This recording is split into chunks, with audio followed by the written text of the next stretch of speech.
Oi, gente, tudo bem com vocês? Estou cansada e ofegante porque eu tentei gravar esse vídeo aqui pra vocês 4 vezes, não deu certo. E uma delas eu tava a quase 12 minutos do vídeo e deu um bafafá aqui em casa porque o Jorginho tava afrontando e teve que parar todo mundo. Enfim, voltei. Eu queria conversar com vocês sobre um assunto bem.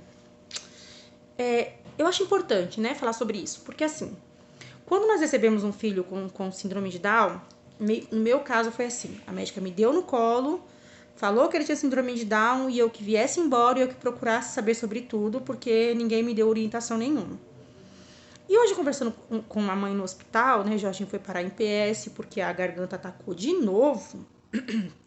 Ele tem que tirar essas amígdalas, né? Inclusive, nós internamos para retirar, não deu certo porque ele estava secretivo. Ela vai acontecer nos próximos dias. Depois eu venho dar para vocês aqui uma explicação do porquê, de tudo que eu aprendi nesse tempo, né? E nosso assunto aqui hoje é referente a outro assunto. E eu tô entrando em outro, nada a ver. Mas é assim, eu conversando com a mãe nesse hospital hoje, e ela falando que também tinha um filho autista, tudo, né? E a gente fica meio perdido no começo, sem orientação nenhuma. E aí eu lembro que uma amiga minha me perguntou sobre isso, se eu sabia, né, o que procurar, que médico procurar, o que eu entendia sobre isso. E assim, eu não tenho estudo no assunto, eu não tenho faculdade, eu não tenho doutorado, nada disso, mas eu tenho assim a experiência que eu passei com meu filho. Quando nasce uma criança com síndrome de Down, que a gente pega ali o cariótipo, para que essa criança ela comece uma estimulação precoce em qualquer lugar, eu não sei se nos planos de saúde são assim, mas na época eu era do SUS, né? Hoje não mais, mas na época eu passava uma instituição aí do SUS e eles me pediram sim uma liberação cardiológica, não entra lá sem uma liberação cardiológica. Gente, o que me dói, que eu quero trazer esse assunto aqui para vocês, é porque assim, a gente participa de grupos de mães e muitas mães falam assim, que tratam os filhos com o pediatra. A gente sabe que é importante, muito importante. Porém, o pediatra, ele, por exemplo, não tem uma estrutura, um conhecimento na área cardiológica. E os nossos filhos, eles precisam de ter um acompanhamento mais rigoroso. Eu falo para vocês aqui hoje, não é mérito para mim falar isso, mas assim, eu com o Jorginho fui muito capacitista, né? Eu eu não sei, eu não posso dizer que eu tinha um preconceito com a condição dele, não era isso. Mas eu entendia, assim, dentro de mim, eu entendia que o meu filho não era diferente. Como pessoa, ele não é diferente. O tratamento dele é o mesmo que eu dei para minha filha. Mas eu preciso entender que o Jorginho ele tem uma condição genética diferenciada e que eu preciso acompanhá-lo de uma outra forma. E enquanto eu não entendi isso, parece que as coisas não fluíam, não rolava aqui em casa. Por exemplo, gente, um pediatra, ele estudou para entender vários pontos ou para encaminhar você para algumas especialidades, né? Isso, a gente vai lá, o pediatra pede exame de sangue, e aí deu um problema, por exemplo, no sangue, ele encaminha para o hemato, ele encaminha para o dermato, ele encaminha, né, para algum lugar. Só que assim, eu não posso pensar que o meu filho tem que ser tratado pro resto da vida com pediatra, porque o pediatra acha que o coração do meu filho tá ok, que eu não vou procurar essa outra especialidade. Então eu vim aqui como mãe falar para vocês, vou tentar ser o mais breve possível, porque assim, me dói de ouvir isso, e às vezes eu não acho que é falta de orientação, porque hoje a gente tem tantos grupos de bate-papo, né? E assim, eu queria que vocês abrissem a mente para entender assim, até que ponto eu posso mudar o meu pensamento como pessoa. Gente, reconhecer que o seu pensamento ele tá errado e que você pode mudar de opinião é algo muito bonito. E eu falo isso porque assim, eu vou contar uma experiência para vocês aqui muito rápida. Quando meu filho era pequeno, eu via muitas mães falarem sobre vacinas, que as crianças com síndrome de Down, elas precisam de um intervalo de 15 dias entre as vacinas para que esse organismo ele absorva as vacinas. E eu, no meu capacitismo, eu nunca tentei entender isso. Eu falava que isso era frescura das mães. E aplicava igual o posto mandava. O posto de saúde, as nossas UBSs, elas têm, assim, a especialidade num todo, mas não é comum ter pessoas com síndrome de Down todos os dias passando em consultas, em vacinas, e enfim. E lá eu questionei isso uma vez, e elas falaram que nada a ver, e ficou. Então eu comecei a dar tudo junto, até que um dia, num grupo de mães, elas abordaram esse assunto e eu tentei entender. Daquele dia eu falei assim, não, peraí, eu vou tentar deixar a minha ignorância de lado, porque pra mim até então o que eu sabia era o correto, porque o Jorginho era igual a Júlia. Eu volto a repetir, ele é como pessoa igual a Júlia, mas ele tem uma condição diferente. E aí elas começaram a falar, e aí eu fui no pediatra, expliquei sobre essa questão. E um pediatra que já tratava de algumas outras crianças com síndrome de Down me explicou dos exames. Falei com as mães no grupo e elas me orientaram também como pedir esse exame, né, para o pediatra. E nós fizemos uma sorologia de vacina. E nessa sorologia constou que o Jorginho não pegou, o organismo dele não pegou a penta, ou seja, ele não tem essa, não sei se eu posso chamar de imunidade, né, da penta. Aí eu fui encaminhada para um CRIE da minha cidade para que estudassem o caso dele e ver se ele aplicava de novo a penta ou esperava os 4 anos, que é o reforço, né, e aplicar de novo, só que o Jorginho está à beira de uma cirurgia e eles suspendem vacinas nessa época, não pode tomar.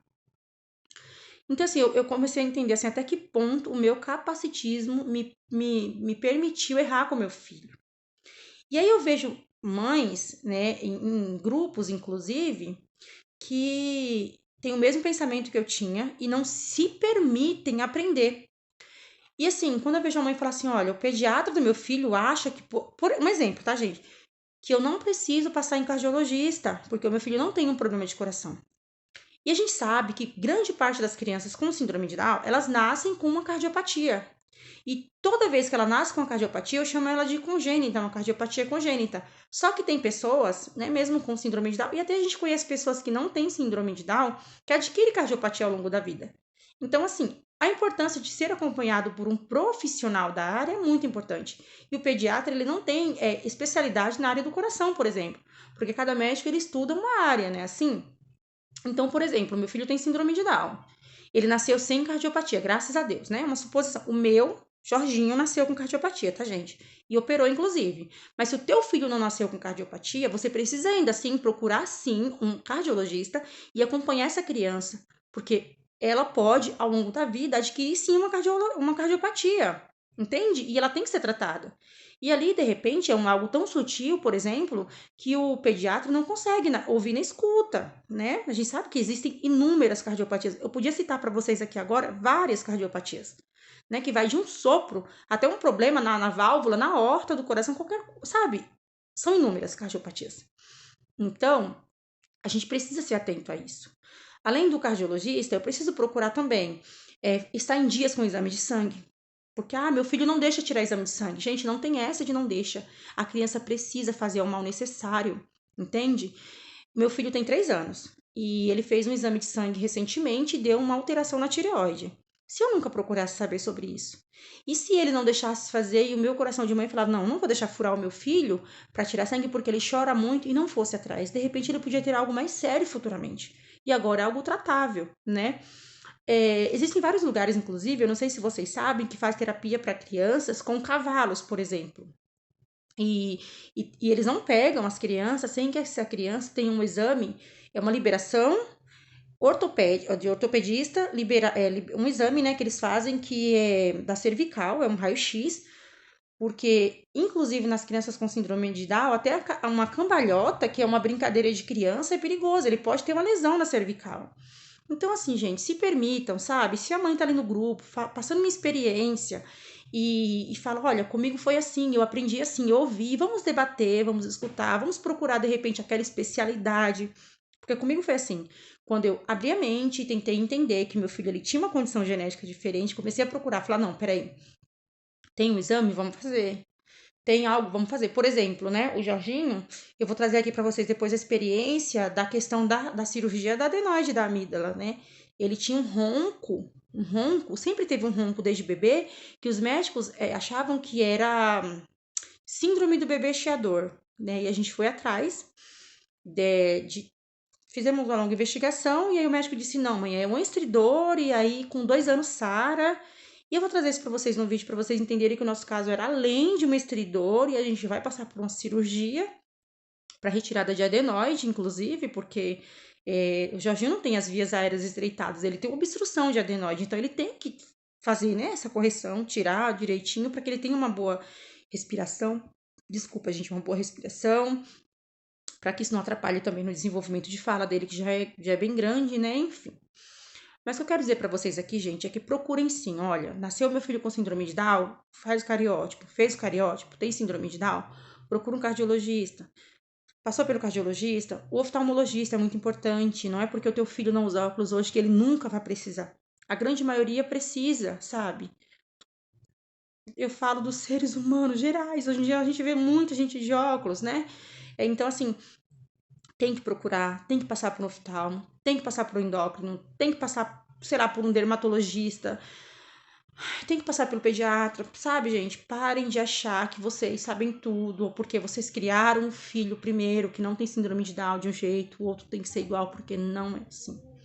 E enquanto vocês não se permitirem entender que de repente a experiência de outra mãe serve para você, as coisas não fluem. Eu me lembro que quando o Jorginho foi operar o coração, as mães falavam muito sobre o assunto, né, de cardiologia e tudo mais, e eu jurava que o sopro que o Jorginho tinha era inocente, porque era o que os médicos me falavam, né? E quando as mães falavam assim, meu filho também tinha um sopro inocente, tive que operar, tal, eu batia o pé que imagina, jamais aquilo, porque o médico me garantiu. E na verdade não é assim, né? Então, assim, eu vejo crianças que têm sopro e falam assim, mas o médico nem passou remédio, um sopro enorme, gente, pelo amor de Deus. E o médico nem passou remédio porque vai fechar e depois a criança precisou operar. Então, assim, gente, se vocês não se sentirem segura com o médico, ou se vocês virem que a opinião da amiga lá, né, passou por uma situação parecida com a tua, e você de repente se vê naquela situação assim, procura uma segunda opinião, até uma terceira. É importante, sabe?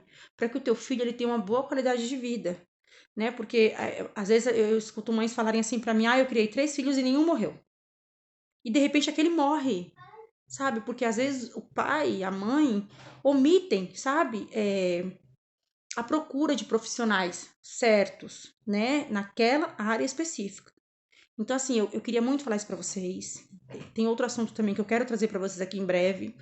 Eu acabei tomando banho, eu tava toda maquiada, eu falei, vou gravar um vídeo, mas eu falei, não, eu preciso falar, porque assim, não é falta de informação. A gente tem aqui o YouTube, a gente tem Instagram, a gente tem rede social, a gente fala isso diariamente, e mesmo assim a gente vê que as mães, elas não se permitem aprender. E é isso que eu queria trazer aqui para vocês, que nos assistem, que nos seguem e que nos acompanham com tanto carinho. Tá bom, gente? Qualquer coisa eu estou à disposição para conversar. Muita gente que é seguidor nosso aqui tem o meu Instagram, tem o meu contato, né? Então podem me chamar lá pra gente bater um papo. Vou pedir mais uma vez para vocês deixarem o seu like, ele é muito importante para o nosso crescimento aqui no canal. Para que vocês indiquem sim o nosso conteúdo sempre para algum amigo que precisa, né? De aprender estimulação, né? Eu gosto muito dessas estimulações com recicláveis. E é isso, gente. Eu posso não estar certa no que eu penso. Estou aberta também a aprender. Se eu estiver errada, pode me chamar a atenção aqui, que eu estou aberta sim a mudar de opinião, se for preciso. Mas de momento o que eu acho é isso. E eu espero que Deus abençoe a cada um de vocês. Fiquem todos com Deus. Beijos e até o próximo vídeo.